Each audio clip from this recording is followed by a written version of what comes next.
Mitch from the Associated Press. Hey, Greg, there are a number of elite defensive linemen in the Big Ten and around the country this year. You have one of them. Is it getting harder to recruit them? Is it getting harder to find and recruit them and get them to that level than it has before?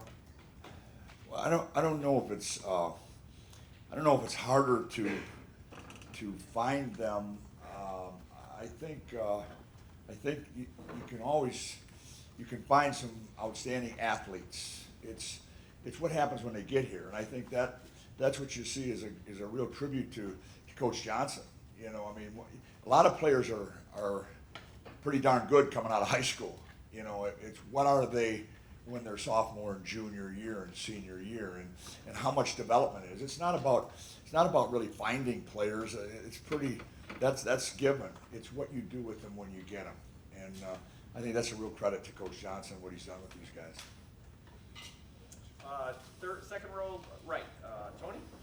Greg, what goes through your mind when you see Drew Chrisman punting from the 50 and the ball gets down to the 4 and now you get to go out there and send your guys out there? I think I'm at a great place. That's what I think. When I see that, I go, boy, it's an awesome thing to see that ball stop right there and you have a chance to go on a long field.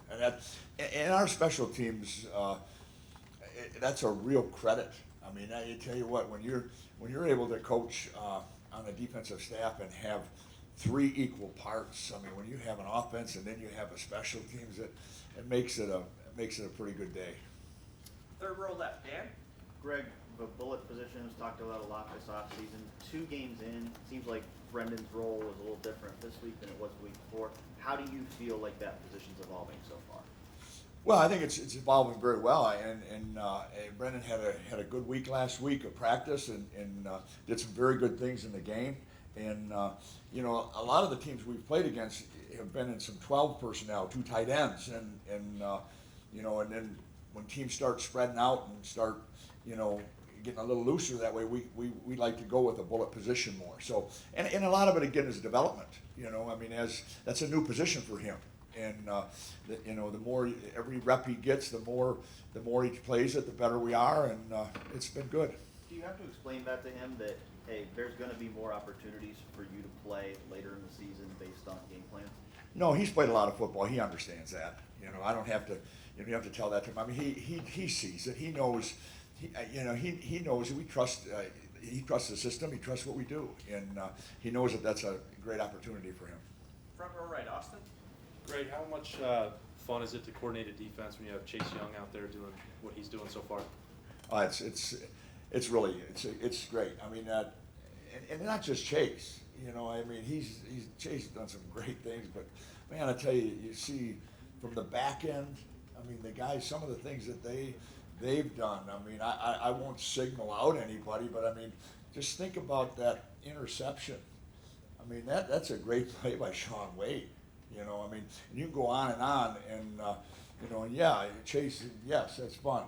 But it's fun looking up and down the line. It's fun looking at the backers and how much they've improved, and we just touched it. You know, I mean, we all believe, our players believe that we can improve more and more every single time, and that's what we have to do to get what we want to get. It seems like there are times where Chase is getting 1 or 2 or 3 blockers, and then you guys drop him out. And that seems like it creates a lot of other havoc. It seems like you just get creative with the way you use him. Is that fair? Well, I think when you have 4, the thing that you get creative on is when you have 4 guys that can rush, go ahead and pick your poison. You know, you want to double this guy, then these other 3 are one-on-one. And that's what our D-line is really they're proud of that. And that's what that really helps us. Front row right, Bill. You walked into a situation with a defense that Ryan Day said was scarred. You've been with them now 9 months or so. Are you at all surprised by the way that they've started the season, as dominating as it's been, or did you see that pretty much from the start? Well, first thing, I don't really even know what happened before. I don't care. I didn't care. You know, what I did see when I walked in the very first day is I saw a group of guys that worked unbelievably hard every single day in that weight room, and every day in the spring, and every meeting in camp. You saw a group of defensive guys that loved each other, that wanted to become as good as they could be, that respected each other, and know that they've just scratched it right now, you know. And so, you know, I don't know what it was before. It doesn't matter. I know what I see every day I come in that meeting, and every day we have a chance to be with them. You're really proud, and you're excited for them. And you said you can get better, you must get better. In what areas does that have to happen? What has to improve? Well, every player can get better on his technique. I mean, there's not many games where a young man goes through that with 100% pluses, you know. And if you want to be as good as you can be, then every day you evaluate yourself and you get better every day, you know. And there are all kinds of different techniques that and phases, but every one of our guys know they can get better. Third row right, Rob. Greg, you've been at this level, you've been NFL. What poses a bigger problem? The guy that can stay in the pocket and pick you apart, or the kind of the dual threat guy at this level?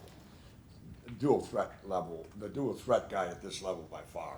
And you know, when a guy stays in the pocket, you just need to look in Coach Hafley's room and say, okay, I hope I have a really good secondary. And then you look in Larry's room and you say, I hope I have a really good front so I can get a pass rush. But when you have a guy that can scramble, can make things happen with his feet as well as throwing, it really makes it more difficult for you. Why does that change the NFL? Because the great ones, the Bradys, the Peyton Mannings, they are not dual threat guys. How does that? I think the biggest reason is because they're getting paid a lot of money, and for one of those guys to get hit and get knocked out, their whole franchise, you know. And I believe that you know, if you're going to be a mobile quarterback, and if you're going to be one of those quarterbacks that does that, you know, there's the time clock is ticking a little bit too sometimes, you know. So I think that's why in the NFL. Fourth row left, Andy. Yeah, Coach. Michael Warren entered last Saturday. He had 1,300 yards in the previous season, rushed for 15 yards on 10 carries. I guess if you could point to the biggest thing, obviously there's a lot of factors that go into defending the run, but what's the biggest thing that his defense is doing right now to stop running backs like that? Well, I think we're playing, I don't know if there's one single thing. I think we're taking great pride in their technique, and they're playing very, very hard. You know, I think I might have mentioned this the first time. One of the biggest things in our defense is running to the football. And when you run to the football and you play with great effort, the thing that you find out happens is your missed tackles slowly start going down, and your big plays really go down. And that's a huge, huge part of our defense, and our guys have bought into that. And if you saw, a great example is the interception again by Tuff. I mean, if you watch that, that's almost in the fourth quarter of a long game, and you got almost every player on the team, on the defense, running as hard as they can to that football. That's what we want, and that's what we're proud of. Front row right, Tim. Greg, when you look at Indiana this year compared to the last several years, what do you see that's different about them offensively? Well, I think they're a very, very good football team, and over the years going against them, Indiana always is very well coached. They play extremely hard. They're going to be a very big test, and you know, the thing that they do a great job of is, again, you got a mobile quarterback, and they're not afraid to spread it out so that you have a number of people that have to do their technique, not just one or two, and their tempo. You know, I mean, the same thing. It's going to be a mindset of our guys playing as hard as they can, and it's going to be very important that the next guy that goes in plays as hard as he can. You know, this is your first year here, but what is the key, the trick, whatever you want to call it, when you take a defense on the road? I mean, what is different that you will make a point about, et cetera? Well, I think when you go on the road, the thing that's most important is that it's you guys. It's this group. It's not the going into into the shoe and having to hold everybody there with you and all that. Now you're on your own. Now, boy, you better do it. And you got to really trust each other. And it's you're going into the alley a little bit. You're walking into that alley now, and we need everybody's back to us, and let's go. Second row left, Steve. Yeah, Coach. Watching the first, well, more this past game than the Florida Atlantic game, it seemed every time there was a down and distance change, you're running 3 and 4 guys in, and 3 or 4 guys are running out. It just seems like organized chaos, I think, for what you guys do, and you play 16, 18 players. I know it seems when the game's on the line on defense.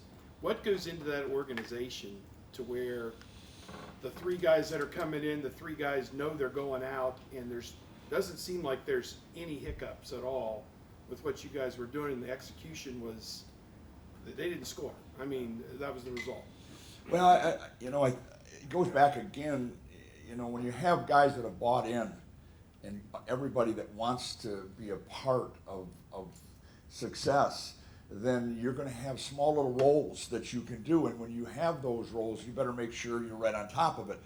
That being said, when a different personnel group is called out, you better be ready to go in there. And that backup better be ready to go in there also. And they've done a great job of that. And again, our coaches that coach the positions are on top of that also, where, okay, this is the personnel group that we want in, bang, they're in there. And that's a credit to them. I'm noticing you got a couple guys who last year would have played about 80 or 90% of the snaps, and they're only playing about 50% of the snaps right now. Is there some ego massaging going on behind the scenes to say the final result's going to be what we're all looking for, and don't worry about? You probably haven't heard any complaints after 2 weeks, but I mean, how do you handle that with a guy who's used to playing 90% of the snaps when the game's on the line?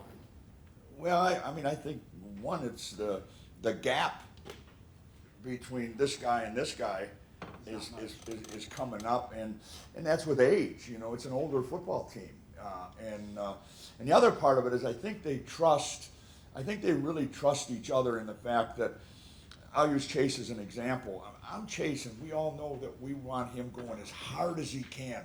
I mean, run as hard as he can. But he also has to trust the fact that, Coach, I can't do that anymore. Put somebody in and give me a rest. Then after that rest happens and that guy goes in and plays as hard as he can, then Chase goes in and he plays even better. And that kind of trust with each other is what helps those guys do what they're doing. Guys, this is going to need to be the last question because I got players here ready to go. Front row left, Doug. Can you give any context to the talent on this defense with how long you have coached and with some of the guys that you guys have sort of unleashed them, it seems like, and they're playing fast and doing all the things you guys want them to do. But how good are these guys? Well, like I said, I was really, really impressed when I walked in that weight room the very first day, just watching them train. We've had them now for spring practice, we've had them for camp, and we had them for 2 games. They have the opportunity to be as good as they want to be. And I mean that sincerely. They have the opportunity to be as what they want to be. And now it's up to them. Now every week we've got to be hungrier. Every week we've got to say, okay, this bar is way up here now. This bar is up here now. We got to keep fighting to try to get to that bar. And you can't have a letdown.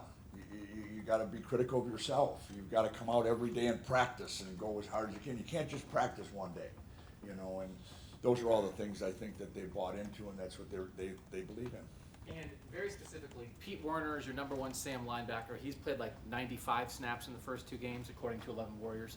And Brendan White is your number 1 bullet. He's played 34 snaps in the first 2 games.